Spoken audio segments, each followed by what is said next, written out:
Hello, ഇന്നൊരു lunch ഉണ്ടാക്കുന്ന video ഉണ്ടല്ലോ. ആദ്യം അടുക്കള ഒന്ന് നല്ല ഫുള്ള് ക്ലീനാക്കി എടുക്കുക, ഫുള്ള് മെസ്സായി കിടക്കുക.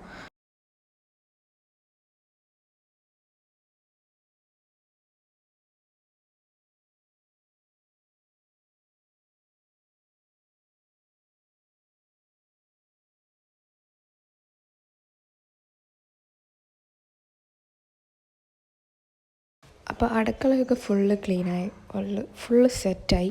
ഇനി നമുക്ക് ഫുഡിൻ്റെ ബാക്കി കാര്യങ്ങളിലേക്ക് നോക്കാം. ചോറിന് വെള്ളം എടുത്തിട്ടുണ്ട്. ആദ്യം ചോറിൻ്റെ പരിപാടി നോക്കാം, പിന്നെ ബാക്കിയെല്ലാം പതിയെ പതിയെ നമുക്ക് മെല്ലെ മെല്ലെ ചെയ്തു തുടങ്ങാം.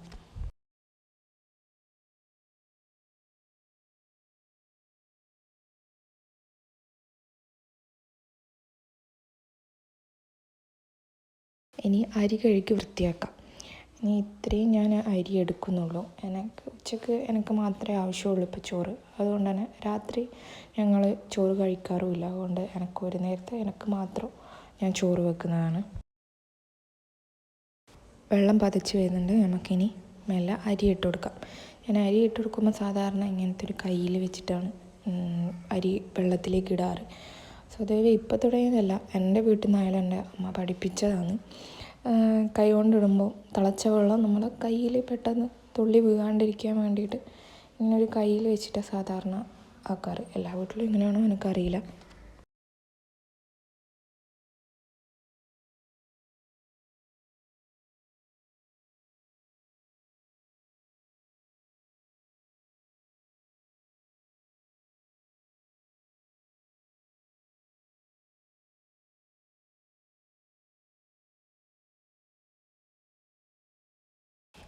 ഇനി ഇത് ഒരു 5-10 മിനിറ്റോളം നല്ലോണം പതച്ച് വരണം. പിന്നെ ഇത് റൈസ് കുക്കറിലേക്ക് മാറ്റാം നമുക്ക്.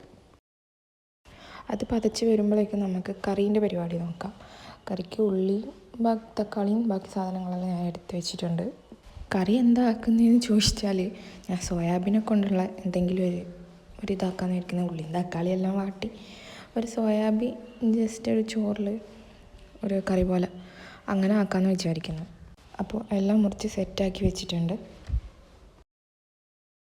മുറിച്ചാക്കി സെറ്റാക്കി വന്നപ്പോഴേക്കും ചോറ് നന്നായി പതക്കാൻ തുടങ്ങിയിട്ടുണ്ട്. ഏകദേശം ഒരു 10 മിനിറ്റോളം ആയിട്ടുണ്ട് ഇത് പതക്കാൻ. 40-45 മിനിറ്റോളം റൈസ് കുക്കറിൽ വെക്കും. കുറുവ റൈസ് ആയതുകൊണ്ട് തന്നെ കുറച്ച് വേവാനും കുറച്ചും കൂടി ടൈമും വേണം. അതുകൊണ്ട് തന്നെ കുറച്ചും കൂടി ടൈം റൈസ് കുക്കറിൽ വെക്കുന്നതാണ്. ഇവിടെ ഒരാൾ ഞാൻ അടുക്കള കയറിയപ്പോൾ തൊട്ട് എൻ്റെ പുറകെ നടക്കാൻ തുടങ്ങിയിട്ടുണ്ട്. ആളെ ഫുഡ് ഇതുവരെ ആയിട്ടില്ലേ എന്നാണ് തോന്നുന്നു ചോദിക്കുന്നത്. എന്നാൽ പിന്നെ ഇനി ലൂക്കേൻ്റെ ഫുഡ് തന്നെ നമുക്ക് റെഡിയാക്കാം. ഞങ്ങൾ അധികവും ലൂക്കാക്ക് മത്തി തന്നെയാണ് കൊടുക്കാറുള്ളത്. വേറെ മീനൊന്നും അങ്ങനെ കൊടുത്തിട്ടില്ല ഇതുവരെ.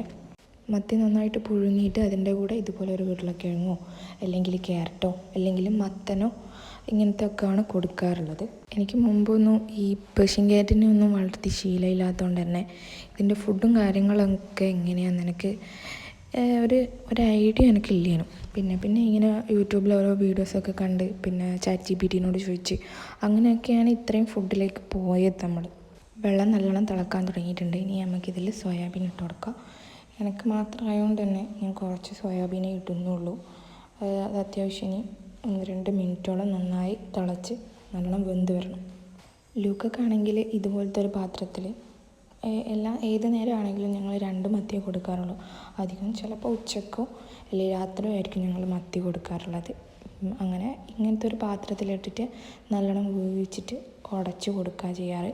ഇപ്പം പിന്നെ 5 മാസം ആയതുകൊണ്ട് തന്നെ ഞങ്ങളിപ്പോൾ അതിൻ്റെ മുള്ള് ചെറുങ്ങനെ മുറിച്ചിട്ട് കൊടുക്കാനും തുടങ്ങിയിട്ടുണ്ട്.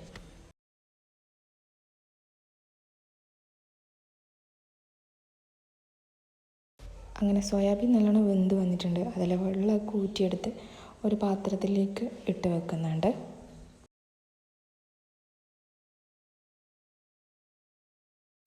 മീനൊക്കെ പൊരിക്കാൻ വേണ്ടി കുഴച്ച് വെക്കുന്ന പോലെ മസാലയിട്ട് കുഴച്ച് വെക്കുന്ന പോലെ ഇതും കുറച്ച് മസാലയൊക്കെ ഇട്ട് കുഴച്ച് വെക്കണം. ഉപ്പ്, മഞ്ഞൾപ്പൊടി, മുളക് പൊടി, ഗരം മസാല, മല്ലിപ്പൊടി, പിന്നെ ചിക്കൻ മസാല. ഞാനിതൊക്കെയാണ് ഇട്ടത്. നിങ്ങൾക്ക് പിന്നെ എങ്ങനെയാണ് വേണ്ടതെന്ന് വെച്ചാൽ ഓരോരുത്തരുടെ ഇഷ്ടത്തിന് മാറി ഇടാം മസാലകളെല്ലാം.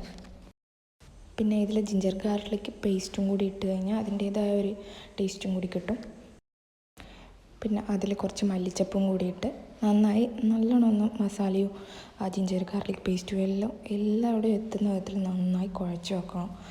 പിന്നെ ഇത് നല്ലോണം കുഴച്ച് വെച്ചിട്ട് ഒരു അരമണിക്കൂറൊക്കെ ടൈം വെക്കാനുള്ളൊരു ടൈം ഉണ്ടെങ്കിൽ അങ്ങനെ വെക്കാം. അല്ലെങ്കിൽ ഇത് വേഗം തന്നെ എടുക്കാം. എനിക്ക് പിന്നെ ടൈം ഇല്ലാത്തതുകൊണ്ട് തന്നെ ഞാനിത് വേഗം തന്നെ എടുത്തിട്ടുണ്ടായിരുന്നു. അങ്ങനെ ലൂക്കൻ്റെ മീൻ നന്നായി വെന്തിട്ടുണ്ട്. ഏകദേശം വെന്ത് വരുമ്പോൾ ഏകദേശം ഇതുപോലെ ഉണ്ടാവും. പിന്നെ നല്ലോണം പൊട്ടറ്റോ നല്ലോണം വെന്ത് വന്നിട്ടുണ്ട്. അത് രണ്ടും കൂടി മാഷ് ചെയ്ത് നമുക്ക് കൊടുക്കാം. ഉരുളക്കിഴങ്ങ് ഇങ്ങനെ പാത്രത്തിലിട്ടിട്ട് നല്ലോണം വെന്ത് വന്ന ഉരുളക്കിഴങ്ങ് ആയതുകൊണ്ട് ഇതുപോലെ ഒരു ഫോർക്ക് വെച്ചിട്ട് നല്ലോണം ഒന്ന് പ്രസ് ചെയ്താൽ കൊടുത്താൽ തന്നെ നല്ലോണം പൊടിഞ്ഞ് വരും. എന്നിട്ട് അത് കഴിഞ്ഞ് കഴിഞ്ഞാൽ അതിൻ്റെ മേലെ തന്നെ വേവിച്ച് വെച്ച് നല്ലോണം കൈ കൊണ്ട് നല്ലോണം എടുത്ത് പ്രസ് ചെയ്ത് നല്ല ഉടച്ചു കൊടുക്കാം.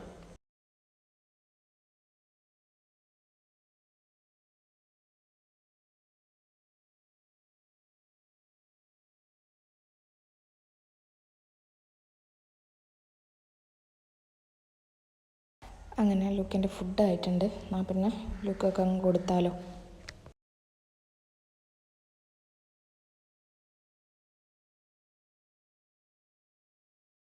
എന്നാൽ പിന്നെ അവൻ അവിടെ നിന്ന് കഴിക്കാൻ തുടങ്ങട്ടെ. നമുക്കിങ്ങനെ നമ്മളെ ഫുഡിൻ്റെ കാര്യം നോക്കാം. ഗ്യാസൊക്കെ കത്തിച്ച് പാൻ അടുപ്പത്ത് വെച്ചിട്ട് പാന് ചൂടാകുമ്പോൾ എണ്ണ പാർന്ന് കൊടുക്കണം. എണ്ണ പാർന്ന് കൊടുത്ത് എന്നിട്ട് അതിൽ സ്പൈസസ് ഇട്ട് കൊടുക്കുക. പട്ട, ഗ്രാമ്പൂ, ഏലക്കായ് ഇങ്ങനത്തത് ഇട്ട് കൊടുക്കുക. നല്ലോണം ഇത് തിളച്ച് വരുന്ന നല്ലോണം ചൂടാകുന്ന സമയത്ത് ഇഞ്ചി വെളുത്തുള്ളി ചതച്ച് വെച്ചത് ഇട്ട് കൊടുക്കുക. എന്നിട്ട് നന്നായിട്ടൊന്ന് വഴറ്റി കൊടുക്കുക. പിന്നെ ഉള്ളി ഇട്ട് കൊടുക്കുക. അത് നന്നായിട്ടങ്ങ് വഴറ്റി കൊടുക്കുക. ഉള്ളി കുറച്ചും കൂടി നല്ലോണം ഒന്ന് വഴറ്റി കിട്ടാൻ വേണ്ടിയിട്ട് അതിലേക്ക് കുറച്ച് ഉപ്പിട്ട് കൊടുക്കുക. എന്നിട്ട് പിന്നെ നന്നായിട്ട് വഴറ്റി കൊടുക്കുക. മസാലയായിട്ട് ഞാനിതിൽ കുറച്ച് ചിക്കൻ മസാലയും പിന്നെ കുറച്ചൊരു മുളക് പൊടി ഇട്ട് കൊടുത്ത് നന്നായിട്ടൊന്ന് വഴറ്റിയെടുക്കുക. ആ മസാല മണം പോകുന്നത് വരെ നന്നായിട്ടൊന്ന് വഴറ്റിയെടുക്കുക. പിന്നെ അതിൽ തക്കാളി ഇടുക. തക്കാളി ഇട്ട് നന്നായി വഴറ്റി തക്കാളി കുറച്ചൊന്ന് നല്ല സോഫ്റ്റാക്കി എടുക്കുക. ബാക്കി വീഡിയോസൊക്കെ എന്നോട് എടുക്കാൻ വിട്ടുപോയി, ക്യാമറ ഓണാക്കാൻ വിട്ടുപോയി. അതുകൊണ്ട് തന്നെ സോയാബീൻ കറി ഏകദേശം നല്ലോണം ഒന്ന് ആയിട്ടുണ്ട്. ഇനി ഒരു ബുൾസൈൻ്റെ പരിപാടി നോക്കാം. എനിക്ക് ഈ ബുൾസൈ ഉണ്ടാക്കുന്ന സമയത്ത് ആ മുട്ടേൻ്റെ മഞ്ഞക്കരു എനിക്ക് നന്നായിട്ട് വേവണം. ഇല്ലെങ്കിൽ എനിക്കത് തിന്നുമ്പോൾ എനിക്കെന്തോ ഒരു ഫീലാണ്. അതുകൊണ്ട് തന്നെ എനിക്ക് ആ മഞ്ഞക്കുരു നന്നായിട്ട് വേവണം. അതുകൊണ്ട് തന്നെ നല്ലോണം സിമ്മിലാക്കി വെച്ച് അല്ലെങ്കിൽ മീഡിയത്തിലാക്കി വെച്ച് നന്നായി വെന്തിട്ട് ഞാനത് മറിച്ചിടാറുള്ളൂ. സാധാരണ ബുൾസൈ ആക്കുമ്പോൾ മറിച്ചിടേണ്ട ആവശ്യമില്ല. പക്ഷേ എനിക്കത് മറിച്ചിട്ട് ആ ഒരു മുട്ടേൻ്റെ മഞ്ഞ കൂടി എനിക്ക് നല്ലോണം വെന്ത് കിട്ടണം. ഇത് മറിച്ചിടുന്ന സമയത്ത് സാധാരണ ആംപ്ലേറ്റ് പോലെ വേഗം അങ്ങ് മറിച്ചിടാൻ പറ്റില്ല.